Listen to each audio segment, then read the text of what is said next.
चलिए जानते हैं देश दुनिया की सिलेक्टेड और काम की महत्वपूर्ण 25 बड़ी खबरों को। पर अभी तक इस वीडियो को लाइक नहीं किया तो लाइक कर लें और चैनल को सब्सक्राइब जरूर कर लें। वीर सावरकर पर कांग्रेस नेता राहुल गांधी के बयान से महाराष्ट्र में राजनीति तेज हो गई है। राहुल के बयान के बाद उद्धव ठाकरे कभी भी गठबंधन तोड़ सकते हैं। राहुल के बयान के बाद उद्धव ठाकरे गुट वाली शिवसेना कांग्रेस से गठबंधन तोड़ सकती है। उद्धव गुट के नेता अरविंद सावंत ने कहा कि हम राहुल गांधी के बयान से असहमत हैं। हम सावरकर की इज्जत करते हैं, उनके खिलाफ कुछ भी सुनना पसंद नहीं। महाराष्ट्र के पूर्व मुख्यमंत्री उद्धव ठाकरे ने भी राहुल गांधी के इस बयान से असहमति जताई और कहा कि हमारे मन में वीर सावरकर के लिए बहुत सम्मान और विश्वास है और इसे मिटाया नहीं जा सकता। दिल्ली पुलिस ने विदेश मंत्रालय में तैनात एक ड्राइवर को गिरफ्तार किया है। वह पाकिस्तान की खुफिया एजेंसी ISI को गोपनीय और संवेदनशील जानकारी भेज रहा था।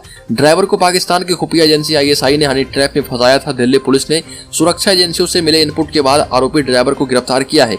पुलिस ने बताया कि ड्राइवर को जवाहरलाल नेहरू भवन से गिरफ्तार किया गया। वह पाकिस्तान को भारतीय विदेश मंत्रालय की खुफिया जानकारी भेजता है। इसके बदले में उसे पैसे मिलते थे। ड्राइवर पाकिस्तान की एक महिला जासूस के संपर्क में था, उसे विदेश मंत्रालय से जुड़ी जानकारियां भेजता था।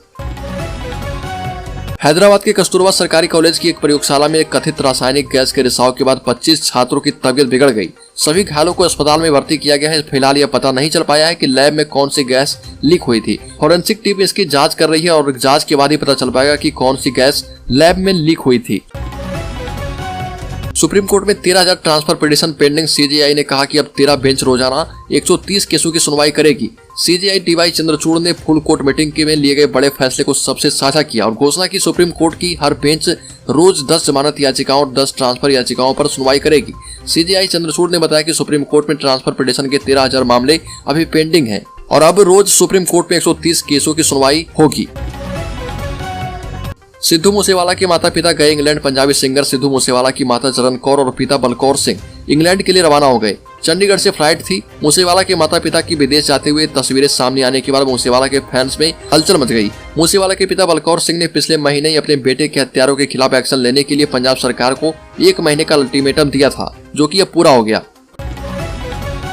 प्रधानमंत्री मोदी ने कहा कि दुनिया से आतंकवाद खत्म होने तक वो चैन से नहीं बैठेंगे। मोदी गृह मंत्रालय की no money for terror conference में बोल रहे थे और कहा कि कुछ देशों की पॉलिसी आतंकवाद का समर्थन है। प्रधानमंत्री मोदी ने नाम लिए बगैर कहा कि पाकिस्तान इसमें सबसे ज्यादा आगे है। मोदी ने यह भी कहा कि ऐसे देशों पर जुर्माना लगाना जरूरी है जो अपनी विदेश नीति के जरिए आतंकवाद को राजनीतिक, वैचारिक और आर्थिक समर्थन करते हैं।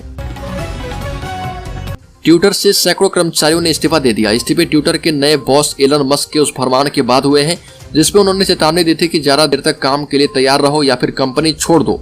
इन इस्तीफों के बाद सोशल मीडिया पर ट्विटर के सैन फ्रांसिस्को हेडक्वार्टर के वीडियो वायरल होने लगे। ऑफिस के इलेक्ट्रॉनिक बिल बोर्ड पर एलन मस्क को तानाशाह परजीवी घोषित किया गया। हरियाणा में इलेक्ट्रिक वाहन पॉलिसी स्कीमें हुई शुरू। हरियाणा में इलेक्ट्रिक व्हीकल पॉलिसी के तहत आवेदन की प्रक्रिया शुरू हो गई है। शुरुआत में 12 स्कीमें शुरू की गई जिसके लिए सरकार के पोर्टल पर 45 दिनों के भीतर अप्लाई करना होगा। हाइब्रिड इलेक्ट्रिक खरीदारों और उनका निर्माण करने वालों को इससे सीधा लाभ मिलेगा। उद्योग एवं वाणिज्य विभाग के अतिरिक्त मुख्य सचिव आनंद मोहन सरन ने बताया कि इलेक्ट्रिक व्हीकल पॉलिसी बनने से इलेक्ट्रिक व्हीकल के क्षेत्र में अनुसंधान और विकास को बढ़ावा मिलेगा। चीन की सीमा और भी होगी सुरक्षित। केंद्र सरकार चीन के मंसूबे को अस्थायी तौर पर काउंटर करने के लिए पूर्वोत्तर में 40,000 करोड़ रुपए की लागत से फ्रंटियर हाईवे बनाने जा रही है। करीब 2000 किलोमीटर लंबा यह हाईवे अरुणाचल प्रदेश की लाइफ लाइन और चीन के सामने भारत की अस्थायी ग्राउंड पोजीशन लाइन भी साबित होगा। सामरिक महत्व की बात करें तो यह भारत तिब्बत के बीच खींची गई सीमा रेखा मैकमोहन लाइन से होकर गुजरेगी। रेलवे मार्च 2023 तक 35,281 पदों पर युवाओं को नौकरी देगा। जल्द शुरू होगी प्रोसेस। रेलवे मार्च 2023 तक 35,281 पदों पर युवाओं को नौकरी देने जा रही है। यह नियुक्तियां CEN 2019 के तहत की जाएगी। रेलवे बोर्ड के कार्यकारी निदेशक अमिताभ शर्मा ने कहा कि सभी स्तरों के लिए अलग अलग परीक्षा परिणाम निकाले जाएंगे। शर्मा ने बताया कि भर्ती प्रोसेस जल्द ही शुरू की जाएगी। सुप्रीम कोर्ट ने 2 चाइल्ड पॉलिसी की याचिका को किया खारिज। कहा बढ़ती जनसंख्या पर एक दिन में नहीं लग सकती है रोक। देश में बढ़ती जनसंख्या को नियंत्रित करने के लिए 2 बच्चों के नियम को लागू करने की मांग वाली याचिका को सुप्रीम कोर्ट ने खारिज कर दिया।